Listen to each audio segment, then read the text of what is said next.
This is the Hidden Roles Podcast. By Dungeon Masters, for Dungeon Masters. We are going to give you a peek on our side of the table so you can see inside our notebooks and what we've been doing on our side of the screen. Now, let me roll my d20. Okay, check my table. And my guest this week is... I am Evani, and I am the disaster DM of the D&D Disaster Story of Sky Daddy is Watching. Now, fair warning. If you are a player in any of my games or in Evani games, and you listen to this, nice characters you've got there.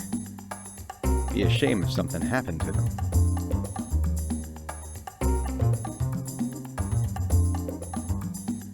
My guest is Evani or Evani, because apparently it goes... Evani, I don't care. Whatever. Hey, you. Hey, you over there. Yeah. So what are some... You had mentioned you have a few different games you're running. What are some of the games that are you running right now? Currently, it is predominantly D&D 5e, though I did just do the Session 0 for a Gurps campaign, 4th edition. Okay. So all of my drop-ins right now are 5th edition, and my recorded game is a 5th edition, but the in-person one that I'm running is Gurps. Awesome. What was the first TTRPG that you ever played? Dungeons & Dragons 3.5. Okie dokie. Yeah, the one with the monster list of skills that was severely overdeveloped and overpowered. I think I skipped 3 and 3.5. Good. Because I started with Redbox, and then I didn't get back until 5th edition. So I think I heard that a lot of people have some feelings. They feel a certain kind of way about 3.5. You either love it or you hate it, and even the people that love it recognize that there's a lot wrong. So how did that come into your life? How did this land on you, or how did you land on it? It could go either way. But. Well, I have always been a fan of like fantasy and sci-fi and those types of shows and books. I read a ridiculous amount. And one of my very good friends in college, actually my very first year of college, ended up getting together with her DM. Mm-hmm. And they, I think, are married and have children and everything now. Lost touch with her a while ago, but I sat in on a couple of their sessions. It seemed fun, and I found a group when I went back home for the summer and ended up changing schools. But that DM has influenced my DMing style ever since, and it's been like 16, 17 years. Wow, that's very cool. Yeah. So it just kind of, I fell into it. I was like the only girl in the group because we're talking really early aughts. Mm-hmm. So I'm not necessarily an old lady in the campaign setting and everything, because there have been a lot of players that have been playing much longer than I have, but it's been a long time for me.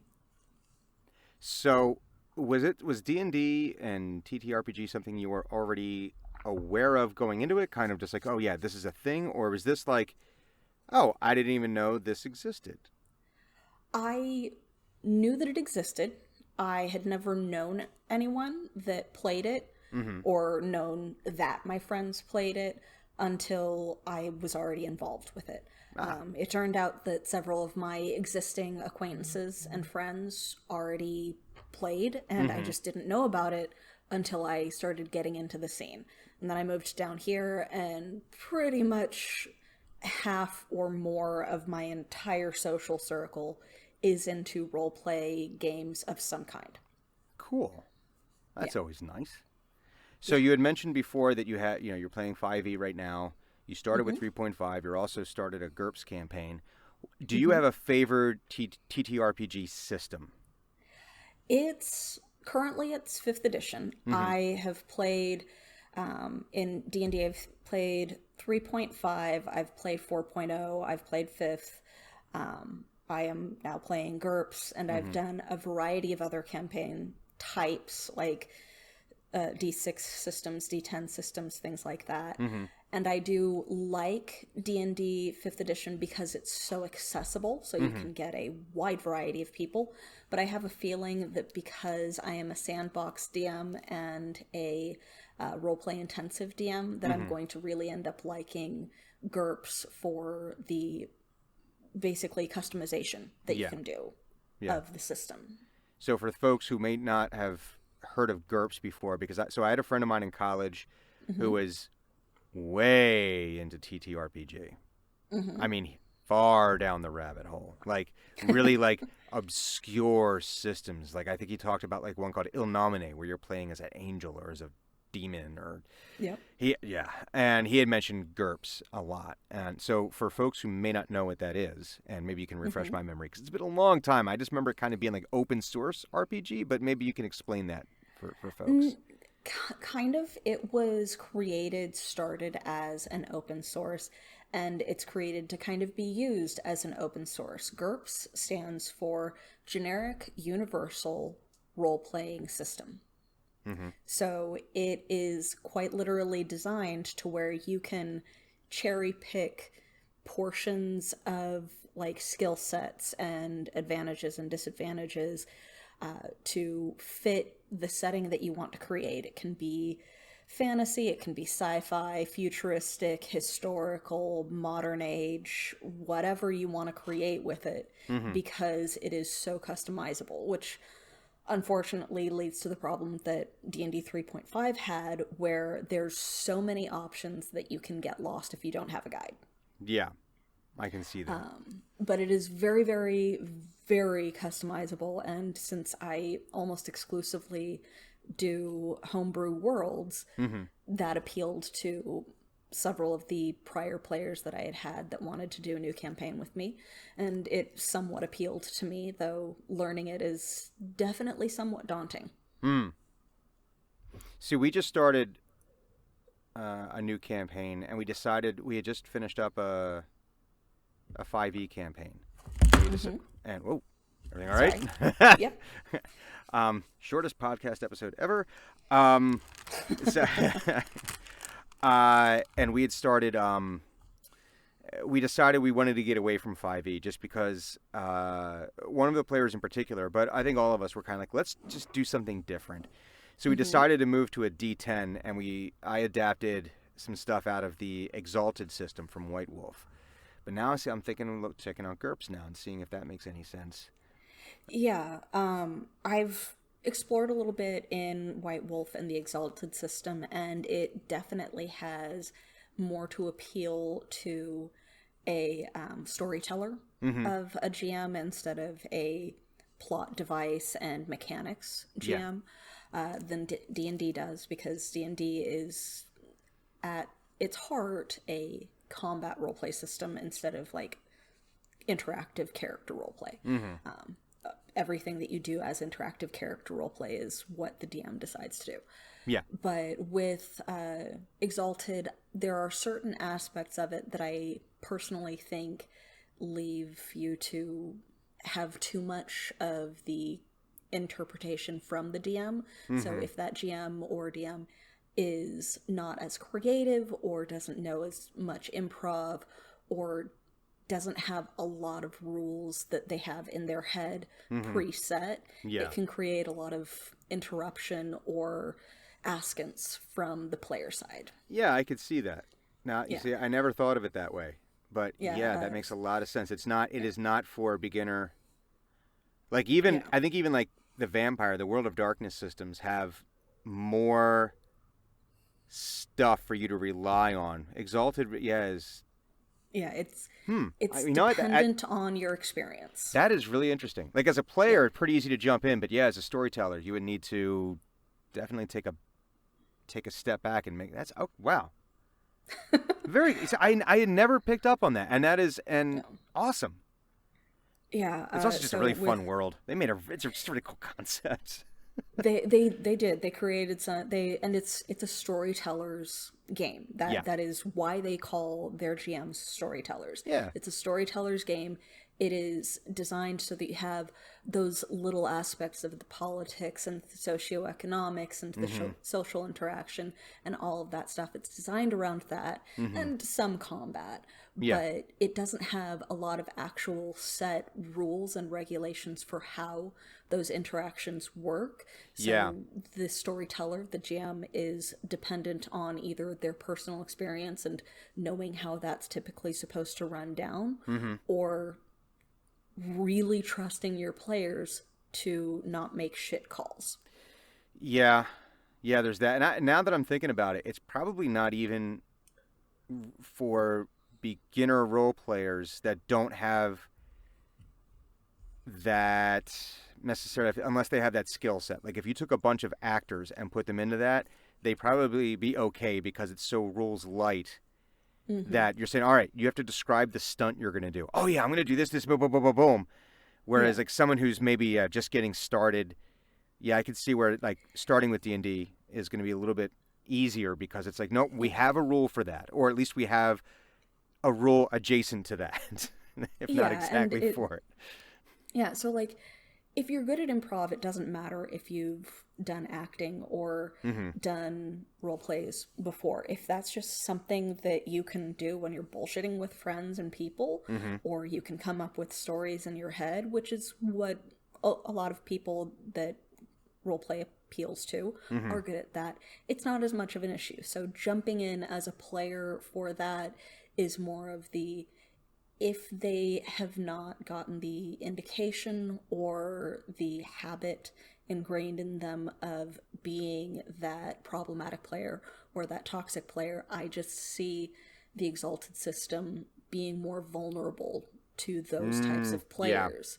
And if it's a beginner player, you don't always know if that's how they're going to end up. True. You don't know if they're going to have main character syndrome because they've never played before. And frequently, new players have main character syndrome because they're not used to working with it as a group. I am writing that down. Nuke main character syndrome. I have never heard it before, but it describes it describes that so perfectly. And you know what? I think it actually takes some of the onus off of someone being a toxic player, because if they don't realize it, they're just like, well, yeah, of course I'm the main character. Well, yeah, you're all the main character of your own story, but this is an ensemble cast. Yeah. Tabletop role-playing games and voice over IP role-playing games, as they've become now, are collaborative storytelling. So you have a group of protagonists instead of a main character. And that's how I try to phrase it to new players. I like that. So how did you make the transition from player to the self-inflicted masochism that is being behind the screen? So the weird thing about me is that I don't view it as masochism. I have been into creativity and writing. And still am a fanfic writer.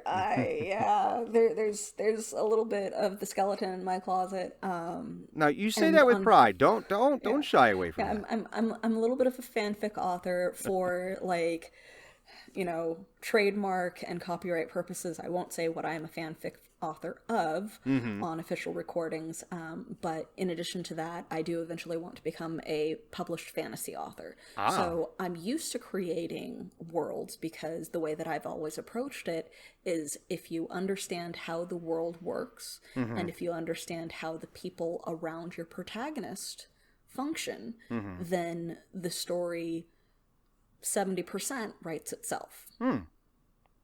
So that just kind of fed into being a DM, being a GM. And when I had a group of friends that were interested in playing a game, but no one could decide to be the DM, while I did very much want to play, I also was willing to run.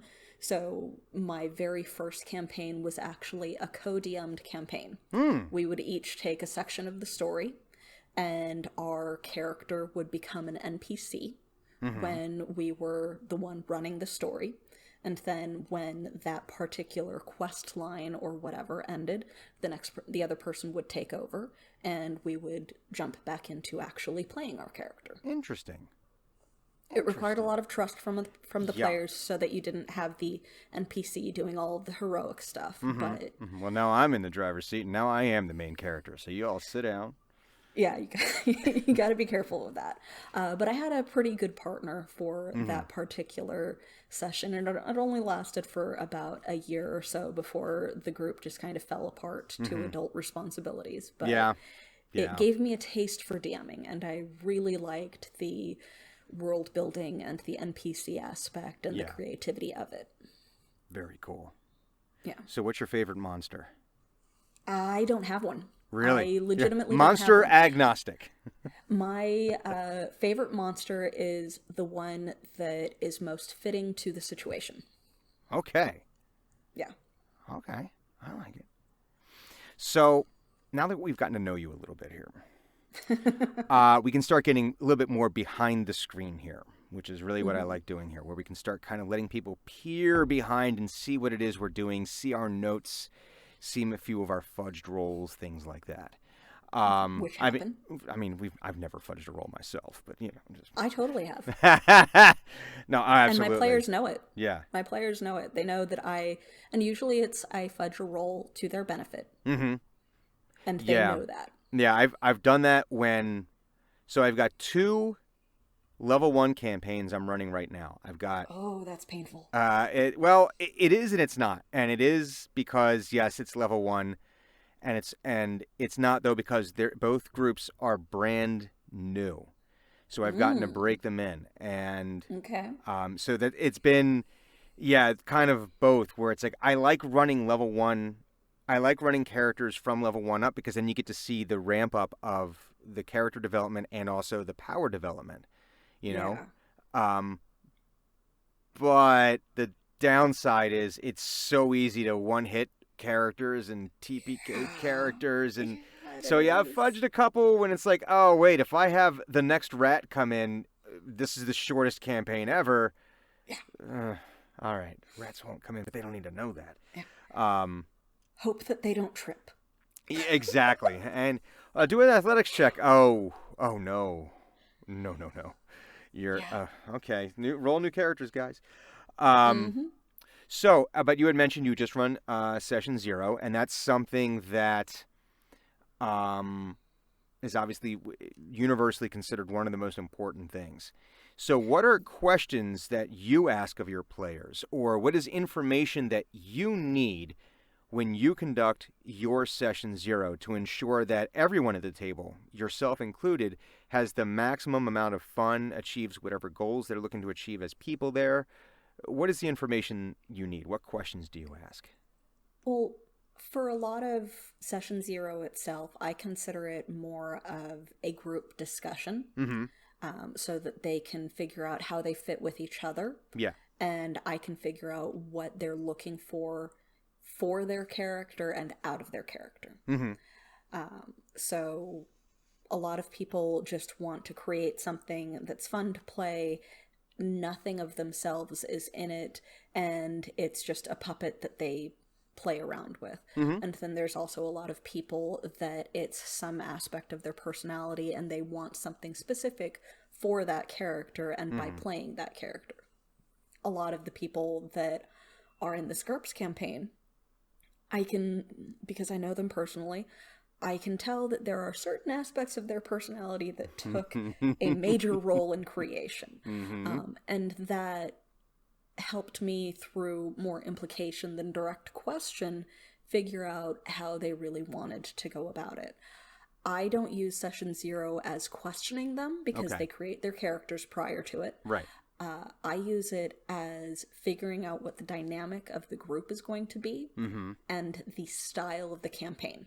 Okay. My Gurps campaign, I wouldn't call it super serious and dire, but significantly more serious than the one that has been labeled Sky Daddy is Watching. I would imagine that nothing could be as serious as Sky Daddy is Watching, but... But yeah, so like That actually the Gurps sounds like it should be like the next like dating sim that everyone's playing. almost, but like the Gurps one, which I have labeled The Awakening, and that's like a working title since they haven't really been able to name themselves yet. Like, we got into the intricate laws and designations of judicial due process of a militiaman versus a soldier versus a regular citizen. Wow. And who would try that person, versus in like the Sky Daddy is Watching campaign, their session 0 quite literally changed the personalities of a variety of NPCs that I had pre-designed for them to fit with the complete fucking chaos that this group is. So we've got like the people that arrested someone and want to take them to the correct juror versus I'm going to roll a potato at you. So first of all, first impression is that those are two completely different flavors of joy, but they both taste like joy because it's just like, wow. Yeah. But I thought insane. you were about to say they were going to roll stats for a potato, which, listen. Not yet, but I wouldn't put it past them. We ended up with potato scouts in our last campaign by accident. And it was so much fun to the consequences of their actions. And it was, by accident, they started like this youth group in this town that they were working out of. Oh my God, yeah. Yeah, and now the new campaign that we've been haphazardly trying to play because life keeps getting in the way, and it's been about 2 months since we've played it since. But we decided to go kind of grittier with this one and darker, and I had this world that I had built, and I was like, do you guys want to play it? And they said, yeah.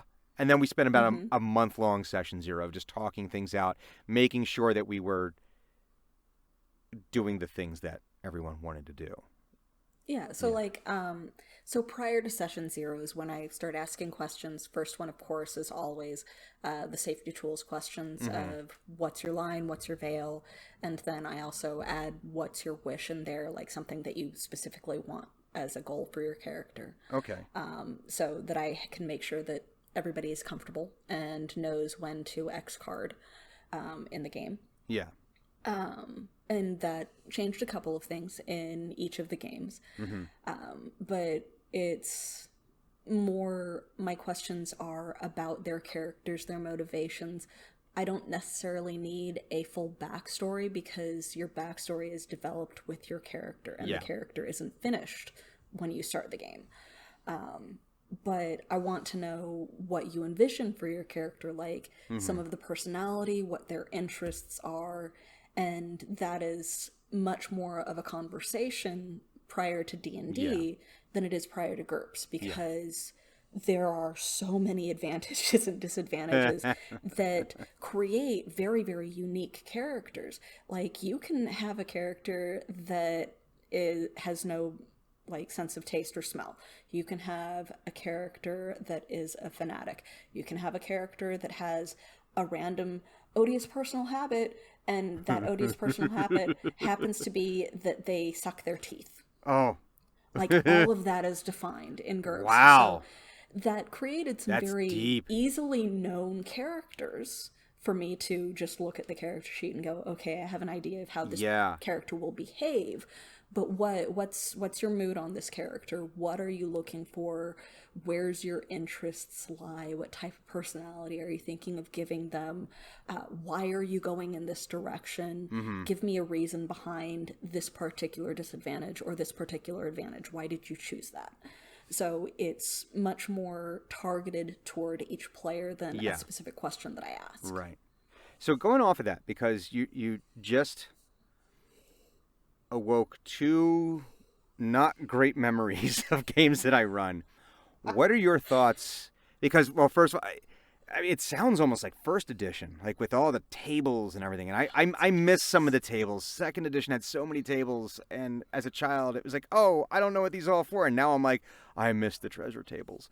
How do you feel about min-maxing? How do you feel about characters that are players that are trying to build like the OP character? Is that like a game by game situation? Yeah. Yeah, it has its place. Mm-hmm. If everyone does it, it can work. Mm-hmm. And if you go in as the GM, knowing that that's what's happening, Yeah. and that's the type of game that they want to play, Mm-hmm. sure. That's not the type of game that I want to run, however, Right. because that makes very black and white or grayscale characters Mm-hmm. in terms of how you play them. Like, even the characters that I play, I wouldn't call them min-maxed, though they are efficient. Mm-hmm. But I also give them very, very heavy actual personality and Right. sometimes psychosis, because that's funny to me. But, like, actual min-maxers generally don't think about the actual characterization and roleplay side, so Right. it depends on the min-maxer and whether or not everyone else in the group has agreed to that game. Yeah. Yeah, I that would make sense. I had it happen to be once in college. I was running a Vampire the Masquerade game, and I didn't realize that the player had min-maxed, because that was, they have this system where you can take flaws and whatever, and if you take a flaw, it means you get bonus points to buy other things, and I didn't realize what he had done until it was too late. Gurps is the same way, so if you explore it, be prepared. Yep. Oh yeah. And I had someone who did it after we expressly said we didn't want to do that, and then for the first year that he was with us, the only year he was with us, I don't think he failed a single check. Yeah. And to me, that's no fun, because some of the fun in the storytelling is in failed rolls. I want to see that natural, and that's just, it's great when you're in that tense situation and you need that roll, and nope, you rolled a 2. And that's for me, that's part of the fun, because it's not always succeeding, and it could be great storytelling, and like, oh, I thought I was going to succeed in this, and knowing the hero fails, there's some great storytelling there, or it could be great comedic effect.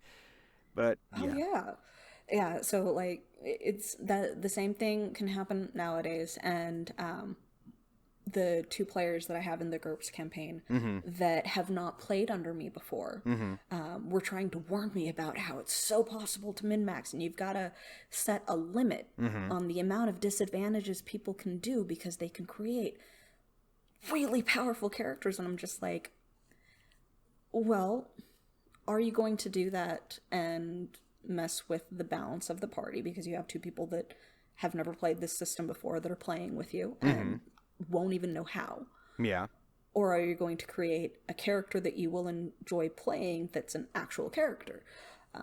And so it was as much a discussion as anything else. But yeah, no, it's just I don't think min-maxing personally is particularly fun, either to run or to play. Yeah. Some people do enjoy it. Some people just want to murder hobo their way through a dungeon instead of having an actual story. Yeah. And I don't judge those people. If that's what you enjoy, that is the game that you play. Exactly. Find a way to play that game. Yeah. I'm just not personally going to run it. Yeah. No, I get that. It's like playing God of War. Some people like that game, some people don't. And nothing wrong with that. I told this new group I'd started. Their first game was on Sunday, and it was brand spanking new, creating character, everything. So it was a lot of fun, but I was trying to explain to them, because none of them had any concept of the game outside of, like, Stranger Things, which is perfectly fine. Yeah. But it's like, it's like, hang on, it's a little different, but they're playing, like, 2nd edition. You gotta, but I had said D&D is a game that is shaped like water. It will take up the space and fill whatever vessel you put it in. Yeah. So, what do you do to plan a session? Like, going in, are you like in a copious notes? Because and I'm not saying like the world building, because that's a whole thing. Because I know that if you're like me, you're spending, I have an idea, and you have all of your notes either in your head or written down somewhere. But I'm saying for actually planning for the session, what does your planning look like for that? Depends on the game, because that also depends on the group. Chaos group, my disaster story people, I have a general idea of where they're going, as well as some stats ready to pull from if they trigger that. But beyond that, I don't actually have a story or steps that they need to take. Because, as I said, I'm a sandbox GM, so I create the world and you play in it. And so I will 90% improv those sessions. If they're going to encounter a specific area that needs the tactics of a map, I'll prep something like that. But beyond that, I've just got a list of characters that I've pre-created for certain areas that I can pull from instead of having to prep for a specific session. They've gone into a session and the entire thing, like an hour of gameplay, was them arguing about a note that one of them left for someone else and whether or not it was a threat on their life. Those are sometimes some of the most fun sessions.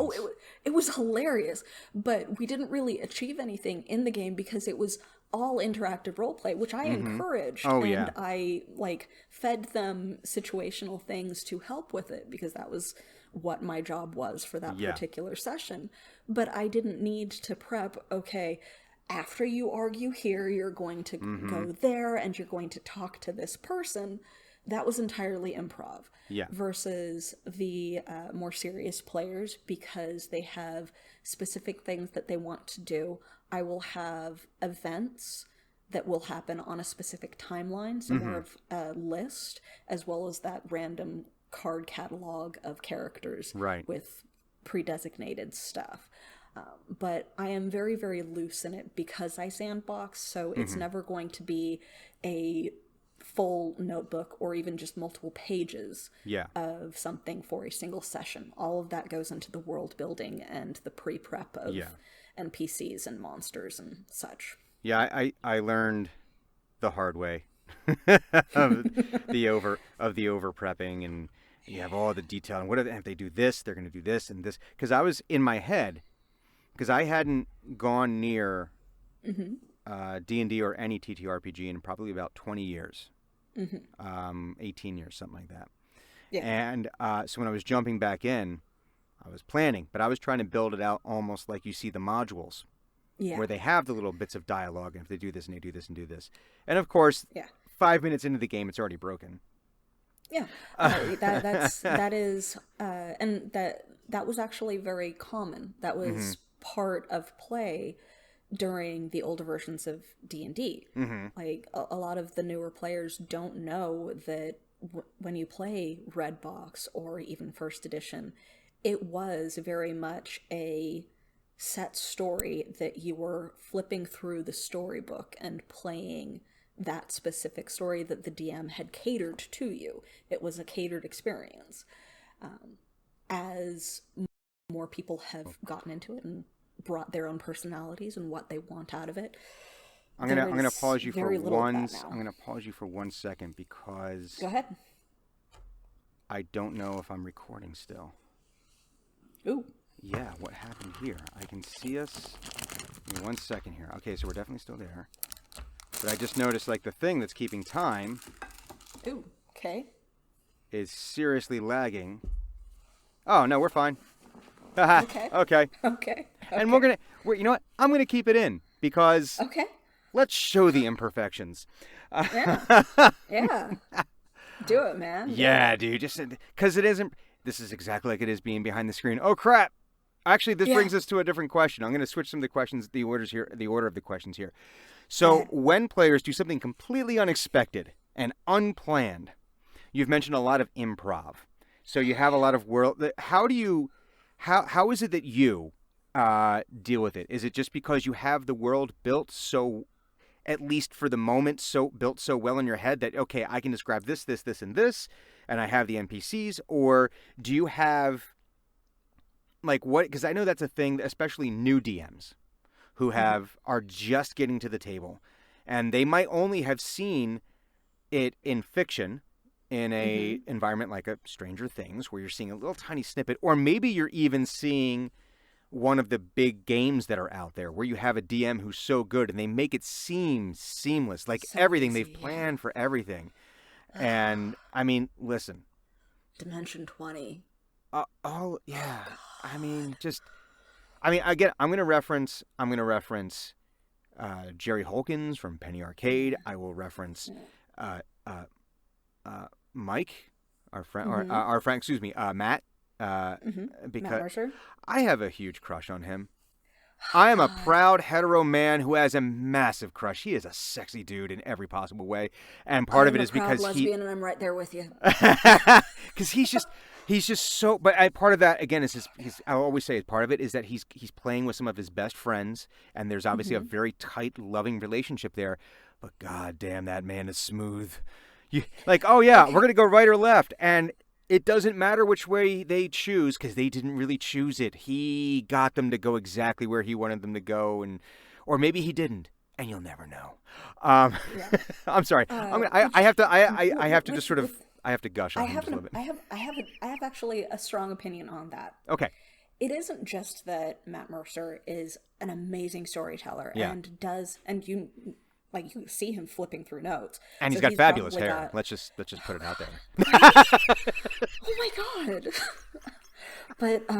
So you see him flipping through notes, and you know that he probably has vocal notes on his NPCs because he does all of the actual voice acting, which as a voice actor yourself, kudos, more props to you.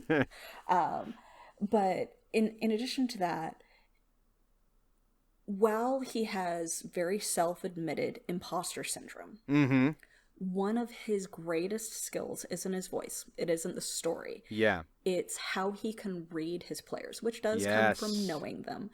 But he can read and time things perfectly. He can catch when they're in that pause, or when something needs to happen, or when he needs to interrupt because they're starting to go off on a tangent, or when to sit back and not do anything. And he's great at controlling his face. I can't do that.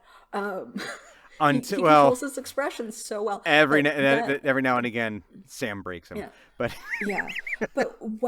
and Laura. What you should take away from Mercer isn't that you need to be amazing at your voices. It isn't that you have to create a flawless story. Players should not realistically expect that from every DM. True. What you should aspire to, that he does, isn't all of that. It should be learning your players and learning how to time with your players. So that it is collaborative with them. And he does that. Same thing with all of the ones that we end up really, really adoring. Abria was able to do it. Mike, all of them are able to do that. And that's one of the reasons why they're so good. Yeah. No, I would. Yeah. You know, you're kind of hitting on something there, and it kind of tickled something in my brain that it seems like maybe, I don't know, it'd be interesting to do a study on this. One of the most powerful tools that any good DM, GM, whatever you want to call them, disaster master, should have is empathy. Yeah. And actually, that makes you'd probably be a better human too. But theoretically, in theory, or a really successful sociopath. Well, no. Anyway, but yeah, because it's like, I mean, if you hear the other side of it too, like the DM horror stories, it's from someone who is definitely not showing any empathy to the people at the table, or not able to read the room. I don't want to say, because empathy, not having empathy implies that you're incapable of feeling what someone else is feeling. You're just not reading the room. And and sometimes it's the players not having empathy for the rest of the group or the DM. Or what about us? It's just miscommunication. A lot of it is really just miscommunication because one person or the other or both don't want to engage in communication, and communication is 90% nonverbal, which makes online roleplay very difficult. People talk over each other. You can't read each other. You can't see that someone is trying to get your attention or how they're inflecting or expressions, etc. So there's all of that as an issue. But it's just not wanting or being willing to connect. Yeah. Man, how many of the world's problems would be solved if we just did that? A vast majority. Yeah, right. I am this kind of tangential, but not, and whatever. But I was thoroughly convinced that the key to world peace was Anthony Bourdain. And I say that half kiddingly, but half not, because no, but that dude sat down and talked with everyone. But more importantly, he sat down and listened. Yeah. And I do think world peace will come through food. Yeah. Because food, man. Food. Yeah, it's food. So go down and share a meal of something that someone loves and something that someone has prepped with love that they just, that's you're giving something of yourself. Anyway, that's a whole other thing. That's that's a whole other podcast right there. Yeah. So I have a feeling I know the answer to this, but I want to hear it from you. Do you prefer tactical versus theater of the mind? Where on that scale would Combination. you? Yeah. Combination. Mm-hmm. In person, because you're able to gesture, mm-hmm. it's a lot easier to do entirely theater of the mind. But even with my 3.5 campaign that lasted like 4 or 5 years before it came to a very abrupt and early close, for the very special sessions or specific combat situations, we still brought out either a grid system or some sort of layout. Even if they didn't have like actual little minis and all the fancy stuff, it helped to gauge distance. Yeah. But for the most part, if you are improv-y enough and your players trust you to not screw them over, then you can do predominantly theater of the mind, and that's what I like to run. With my 5e games, I do run it as theater of the mind unless you need tactics for a reason, in which case we'll use Roll20. But I don't even have like a grid map at home. I've got an entire room dedicated to D&D. Like, I've got a big ass wooden table. The entire room is dedicated to tabletop roleplay, and I don't even have like a grid map to use. I just don't know what to say to that. Yeah. Well, I mean, I'm jealous of the room. Oh yeah, I'll send you some pictures on Twitter. It's, I absolutely, it's yeah. Gorgeous. Oh yeah, it's I am gorgeous. Yeah, man. I'm with you. Theater of the mind, one, easier to prep, at least physically. And you don't need maps for everything. But so when I started playing as a kid, I think I was like 10, 11. So for me, drawing all the dungeons, you just spent hours just drawing dungeons that no one would ever see. No one would ever crawl through. But it was just like, I want to draw a dungeon. So I think that kind of got ingrained in me early. And very recently, I have started to fall down a very deep, dark, black rabbit hole. And I'm starting to make my own terrain. I saw some of those pictures, which, good job. Thank you. Do you follow Black Magic Craft? That is where I'm getting all my stuff. That dude is awesome. He's amazing. I love his explanations. He's Canadian, so automatically a nice guy. And but I like that he has there's a lot of other good people out there that I've cribbed from, but he's got really good descriptions. So good variety. Yeah, and I like he might have talked me out of magnets. He might have done it. Black Magic Craft. Yeah, he does a great job. So that, yeah. So admittedly, I follow all of those tabletop terrain crafters on YouTube. I watch their stuff. I will binge it for hours at a time because I am also a crafter. I love crafting stuff. I love making stuff. Yeah. And I would use those techniques for like the special sessions so that I don't have like this big backlog that I'm trying to find a use for because I've created it. So for like the season finales, I instituted something called season finale for my big campaign before, and at the anniversary of our first game, or as close therein that we could arrange, we would do a longer session. They expected there to be terrain and some like major plot stuff to go down, and they also, for surviving and being good players for for the year, like they haven't been complete assholes to each other or to me. They got something that they have been wanting for their character that they normally wouldn't be able to find. Like, I had someone that was playing a halfling that wanted, for some reason, to be unusually tall for a halfling. So her character quite literally fell into a wizard's alchemy kit, like stumbled into it, had some potions fall on her, and grew a foot because she wanted to be unusually tall. And that was her, like, season finale prize for that particular season. I like that. That's very cool. And for that, I got to do the creative stuff of creating all of the interesting terrain pieces, and I did, like, a giant hill with a wizard tower on it and everything. And that allowed me to do the fun crafting stuff without a timeline on it, except that I needed to have something ready by that one point in the year.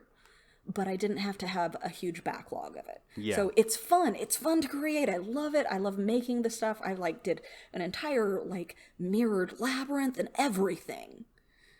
But I don't want to have to be under pressure to create all of that all the time. Yeah. Or have the budget just to get Dwarven Forged, which is just a whole other... Oh, one of my friends is a Dwarven Forge addict. He has an entire library of the stuff. And it's... Listen... He got a lot of the scatter that I've created over the years because there you go. I didn't need to use it after the one time. There, see, there's the budget part of it. Yeah. So, and we talked about this before we started recording. And I will preface this. We know that there was one piece of information you said you're not going to reveal, and I'm not going to ask you to reveal it. Yeah, it's just the name of the god. And I am also going to remind all of your players, Barbie, that this is the part, if you have been listening, to tune out for about 5 minutes or so. Just give or take. Because otherwise, me, personally, Brian, I cannot be held responsible for what happens to your characters or your character sheets. The players will be fine. Characters, I make no... Listen, this is the liability Remember statement. Mirror Face. Oh, Jesus, I don't even want to know. What is a secret? And I put this in here to more as a way of helping people who might be DMing right now and feeling like they're stuck somewhere, or someone who's thinking about getting into it, or whatever. That we obviously don't know all the answers, or but this is also like we make stuff sometimes that people never see. Yeah. What was a secret that your players never uncovered? That you were maybe dying, or it doesn't have to be lore. It could be something that you did, like there was going to be a TPK, and I, as the DM, said no. So it could be on either side of that. Well, in my current 5th edition campaign, it is virtually impossible for me to TPK them because of a specific thing that I put into place. So I don't have to worry about TPKing them. One of the things that I find fun that they have not figured out yet is who everyone works for. Which I will basically send you the message of who's in charge. But they haven't figured it out despite the hints that I have dropped. Okay. For those of you who are familiar with old D&D lore, which since you're a Red Box player, or you were, you might recognize this. They've found a lot of sickles, including on an old underground altar. Oh, why is that tickling something in my memory? Ooh, wait a minute. I'm going to have to ponder that for a moment here, because that's... Okay. A lot of sickles. I think I know. Yeah. Oh, my lord. Oh, man. Okay. Oh, if that's who I think it is. Oh, shit. Oh, yeah. Oh, jeez. Just the realization over time. The realization as it slowly sunk in. I like it. Because of that, Oh, you. Yeah. The group has essentially signed a contract saying that they will adventure on this island for the term of 1 year or until permanent death if they choose not to use their get out of death free coins. Oh, okay. Yeah, so the patron, the owner of the island that is funding all of the adventurers to essentially clean it up for public, is essentially working for someone. They have already, as players, figured out that if the island patron isn't the BBEG, big bad evil guy, he at least works for him, which is very, very true. Something that only one of them knows about is their very, very favorite NPC was also trained by a PC that one of them played in another game. So we made it canon that her old character is somewhere in this world. And what none of them know is that he is in direct opposition to their current boss. Oh. Yeah, so he's a good guy despite the fact that the character himself is an asshole. Yeah, everybody go watch Rule of Lore. Kula is hilarious, a kobold. I love him. And he made his way into being an NPC legendary character in my setting because very cool. It's hilarious. Yeah, I like it. So one of my players plays Kula in Rule of Lore, which is a Twitch streamed Dragonlance? No, Waterdeep Okay. campaign. And Kula is this hilarious little kobold. I love him. And I'm just like, you know what? Yeah, bet their very favorite NPC was his apprentice. And is stuck working on this island right now. I like it. So they have no idea who the big bad evil guy god of this setting is. They have a vague idea that the island patron works for him, is actually an avatar of him.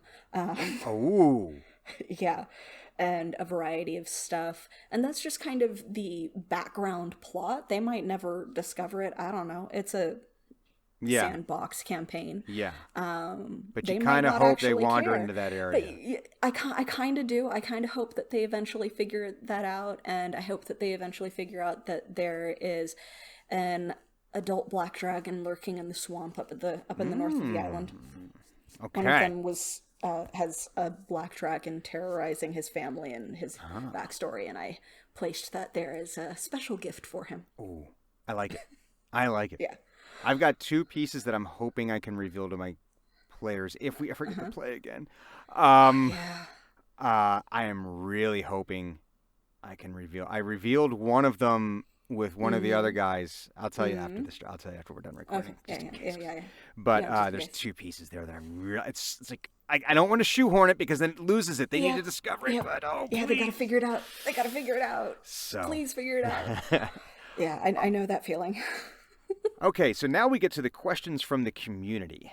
Yeah. So this is kind of like an AMA thing. So this is what I'm looking at Reddit. I'm looking at the subreddit of DM Academy. And this one is, how do I deal with rogues? And this was posted by user CJG97. Hi, all, in need of some advice for how to fairly fight back against a rogue/ranger PC that can quickly resolve most encounters with, I attack with advantage, bonus action hide, and reliably doing around 25 to 40 damage a turn. I have struggled with making my combat encounters compelling since starting as a DM, and I'm not interested in forcing this character's skills to be nullified. But I can't but feel a bit helpless when the archer is rolling close to 30 on a stealth check, and the only creatures with perception high enough to beat that are CR 15+, and would not fit my setting. I struggle to strategize with my monsters and blah, blah, blah. Any suggestions would be greatly appreciated. So how would you deal? This comes up a lot with any DM, really, because the players are always going to find a way to subvert no matter what it is you planned. And they're always going to do something unexpected, sometimes in very delightful ways, sometimes in ways that make things very difficult for us. This is one of them, especially rogues. How would you deal with that situation where you have a rogue who just at whatever level they're at is... Rogues are... I know there's a debate whether they're broken or not. But it doesn't matter. They just are the way they are. How would you deal with that situation when you're going to have the constraints of you can't just drop in a CR 15 that could one-hit the party, or just would not, and I'll say this, good on the DM for saying I'm not just going to drop in something that doesn't fit the campaign setting. How would you deal with that? Well, that makes it a little difficult not knowing the campaign setting, True. but as a habitual scoundrel type player, so in 3.5 I played rogues. I played rogues pretty consistently. In 5th edition, I've played some rogue and I've played some warlock. So I'm used to the stealthier ones. In D&D, for a DM that is dealing with someone who is super stealthy, you can do things like, instead of having to severely up the challenge rating, you can give them a reaction to the fact that they have been attacked, like a parry or something. Pull some stuff from the various fighter maneuvers that allows them to counteract the sudden attack. You can also, if you're worried about the stealth being completely insane, which if that's like a 30, then you're talking about people that are already in the double digits. So those are country famous, if not world famous. Think about that. If you're a level 10 character, if you're level like 8 to 12, you are known through the country, if not through the continent at that point. So you can start introducing creatures or people with similarly not quite supernatural or vaguely supernatural abilities, such as blind sight or tremor sense. Because while you can hide behind something, you do have to reach that, say, 30 to be hidden from the blind sight or from the tremor sense. And that's because you are holding so perfectly still. So as soon as they move, they are no longer hidden. Or you can create a situation of, depending on the type of rogue, it depends on either the phrase of do not have disadvantage or must have advantage, because there's a variety of types of rogues. So if you put them in situations where they no longer have advantage, but they don't necessarily have disadvantage, then that negates the whole snake attack issue. Or if you're just worried about finding them, glitter dust, fairy fire, etc., all of those will highlight people. So utilize more than just the power to see them. You don't have to perceive through normal sight and hearing the way that a lot of people and creatures do. And don't be afraid to reskin an existing creature or monster, replace an ability with that blind sight, replace an ability with that tiny cantrip that lets you see the invisible. Yeah, there you go. Modify that's always, just slightly. That's something that I like, that idea of just adding, you take something and you give it a little extra juice. Because that could be a little, I mean, I know that there's always the worry, am I going to unbalance this monster now? There's a reason why the monster is designed this way. And I'm not saying that, listen, I don't know if they did thousands upon thousands of playtests, but it might be that, they tested it out enough to know, all right, if it has too many powers, obviously, then it just, it's a Tarrasque. But yeah, I like the idea of kind of combining some things, or even just creating a dark version of the other character. Yeah, dark version of the other character, mirror monsters, as seen in Critical Role even, and they existed prior to that. Having a mirror or shadow or dream version of the character so that they fight themselves, or they fight an alternate version of themselves. Yeah, that's a great storytelling idea, and it creates self-reflection. On top of that, you can use lower CR characters in a group and then swarm them. Swarm them, and you can only, say, attack once, twice, however many times you happen to have an action. And then that's a lot of people to have reactions. That's a lot of characters and creatures to have reaction. And if they are close enough to each other, for example, Swashbuckler is going to have that negated of not being able to have sneak attack if they rush in, because it's not either an ally or a lone. Right. On the other side of it, and I understand what the other person was saying, because a lot of times when you see questions like this come up, it's here's how you nullify the power. Yeah. And you don't want to do that, because then it's like, well, then why am I being a rogue? If I can't hide and sneak attack, what's the point? I'm just a soft, squishy thing that uses a dagger.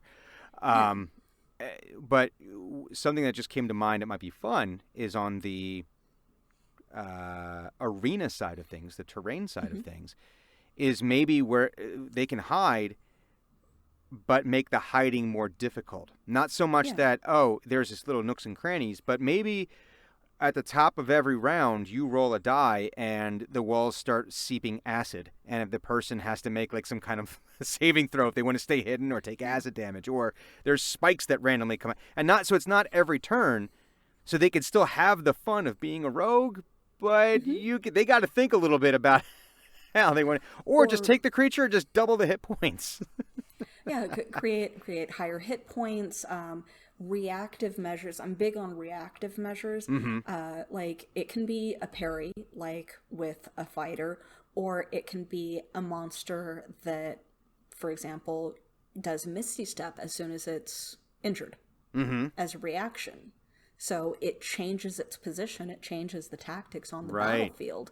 So by coming in, you still deal the damage, but they're suddenly in a different place, and you have to factor that in. It creates a little bit more of interest and intrigue to the combat. I like that. And it's reacting to the fact that it has been injured. You were effective, but that might screw up the rest of the tactics, and that might screw up the rest of what you were planning to do. Just throw a little bit. Especially, and you know what? I feel like if they're routinely throwing over 30s, that is not a low-level character. No, it's not. So go ahead and throw some wrenches in the plans there. They'll be fine.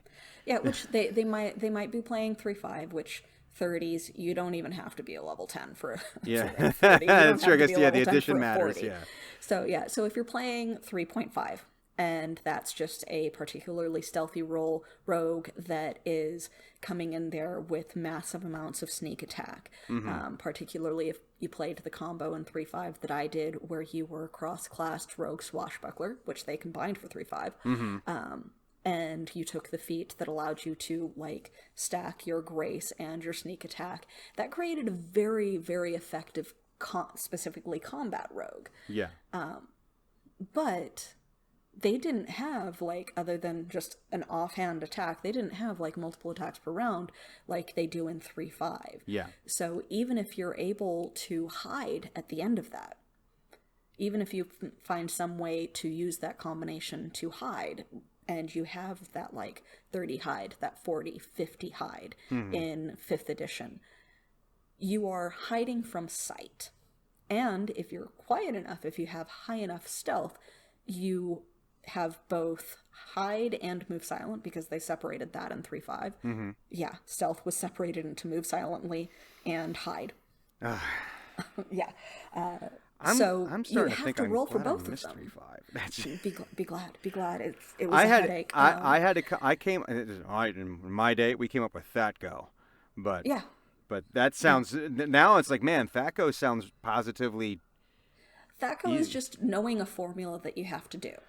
I don't understand why it took them 30 years to say, hey, what if we just reverse the order of armor class? So it's everything else. Oh, yeah, that makes a lot more sense, doesn't it? So Thatgo is it's just understanding that you have to add another formula onto the table.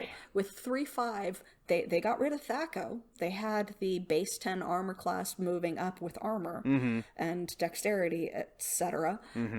Like 5 or 6 different things that you can add on. But they had at the end of it like over 40 different skills. That's a lot.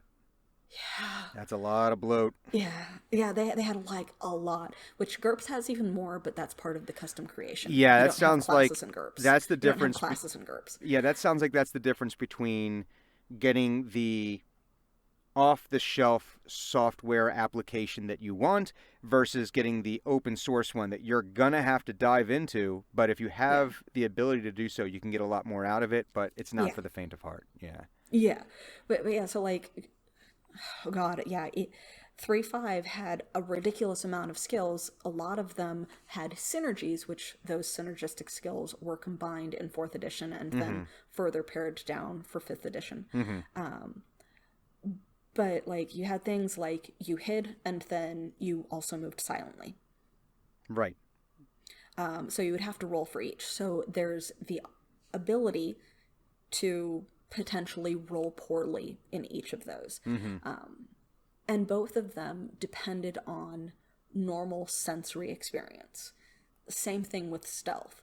Really, really high stealth will still give you either partial cover or full cover or completely hide you from something that has blind sight, has tremor sense. But if all the hiding does is make it so that you're not seen or heard, that's depending on eyes and ears. That's not depending on blind sense. That's not depending on tremor sense. Yeah. That's not depending on, say, something that's psychic and can sense your mind. Ooh. Throw in detect thoughts in there. That's really interesting. Throw in a detect thoughts in there. Yeah, try hiding from an illithid. Yeah. Without wearing your tinfoil skull cap. You got to have the little antenna at the top. Exactly. So, well, you have to do that so that way. But then you also have to have 3 coppers in your undershorts. So that way it subverts where the mind rays are going. Yeah, and you have to be wearing cotton socks, not silk. True. Because silk creates extra static so they can sense you better. Yeah, this is very true. These are all important things. Even if they're a little bit more slippy. We're talking about the game cotton. still, right? Not. So this question comes from Twitter. This comes from @PaladinBarbie. Oh God. How do you put up with a party that has like only one character with int over 10 without just sending a dragon to wipe us out? Will Quinlan ever be our friend? What are the gobos up to in the party's absence? Okay, so in my 5th edition game, Sky Daddy is watching a D&D Disaster Story. That's never going to not make me giggle. Sky Daddy is watching. Okay, so story behind the actual name. The very first antagonists that the group encountered were a small tribe of goblins. And the goblins were very superstitious and had talismans hanging all over the place, completely non-magical, because they were terrified of something that could not be translated into common. And since the goblins didn't understand what it was that they were terrified of, you know what it is, but the goblins had no idea what had brought them there or what they were scared of. They just pointed up.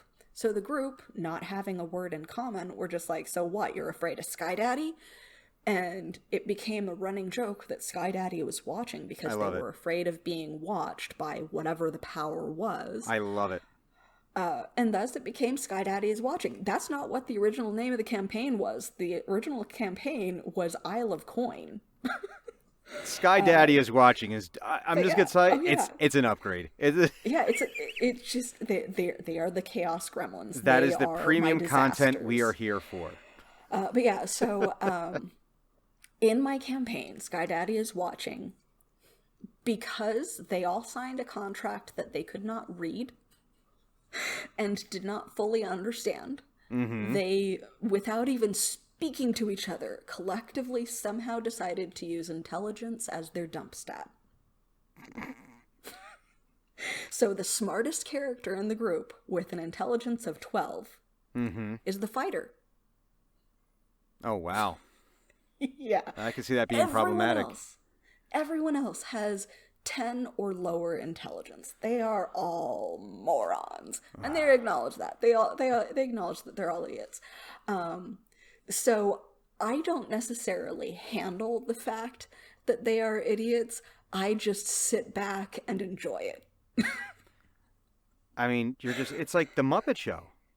It really is. They're just chaotic little creatures. I mean, they captured, of those goblins, they captured one, got it drunk. Once it passed out, they decided to give it a makeover, put some makeup on its face, dressed it in one of the dwarves' dresses, so they had to, strap it to this unconscious goblin's body. And when it woke up with a hangover, it decided, because they rolled really well, that it was pretty and that it liked it. So it is now one of the bards in town. Gigina, the cross-dressing goblin bard. That's actually kind of nice. Yeah. That's so actually like, kind of sweet in its own way. They never felt pretty before, and now they do. I mean, listen, that's a... Yeah, so...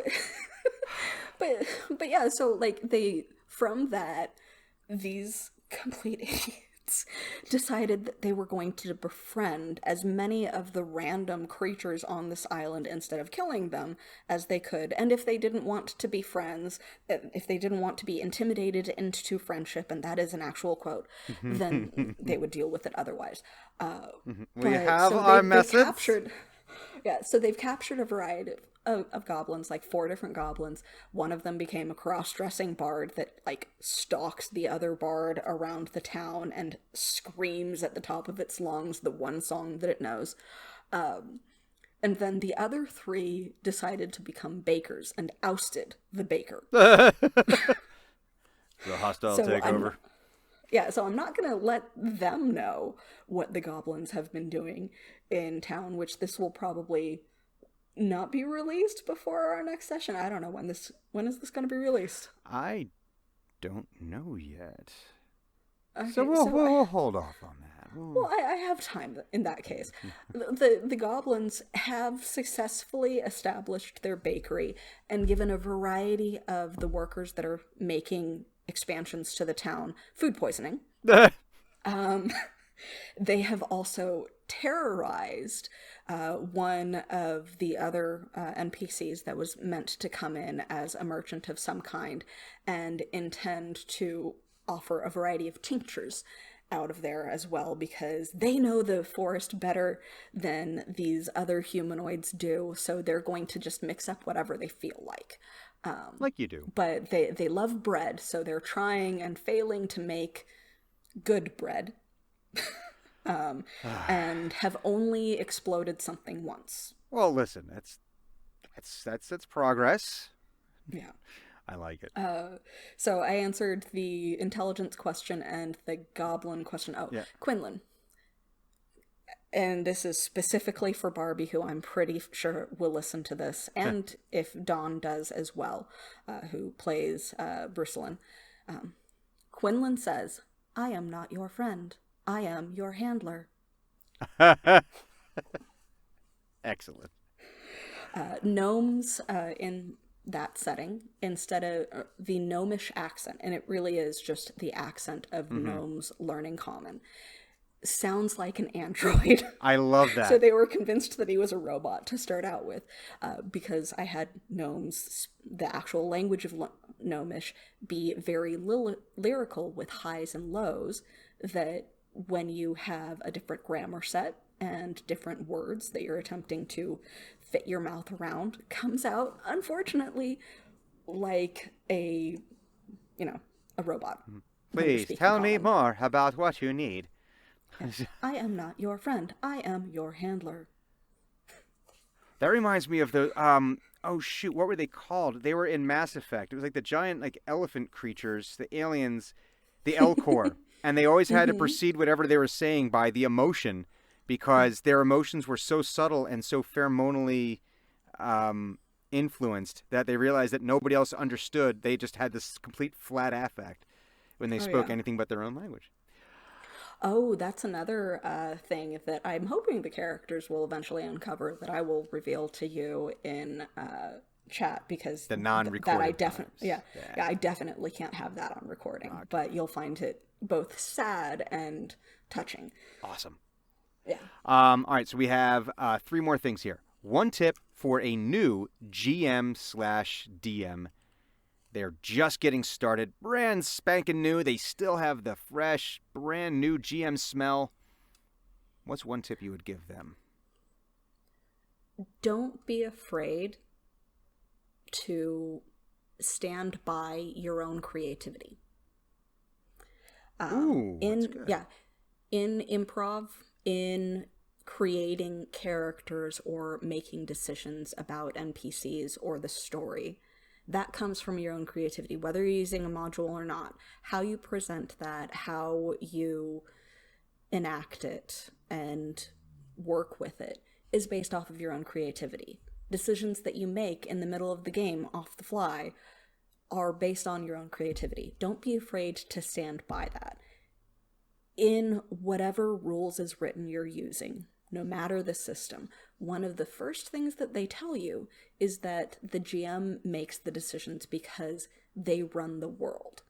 You don't want to do that in a way that makes it not fun for other players, but have confidence in the decisions and the creativity that you personally use. That's a really good tip. I like that. So what is one tip you would give your younger DM self? Relax. You can't control it. That should be the tip for every younger DM. Just give it up. Yeah. Just give up. Yeah, you can't do it.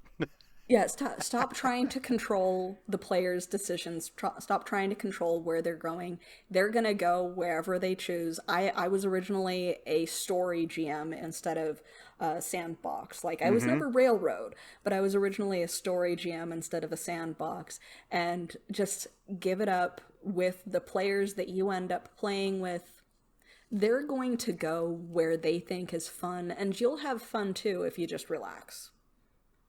I like it.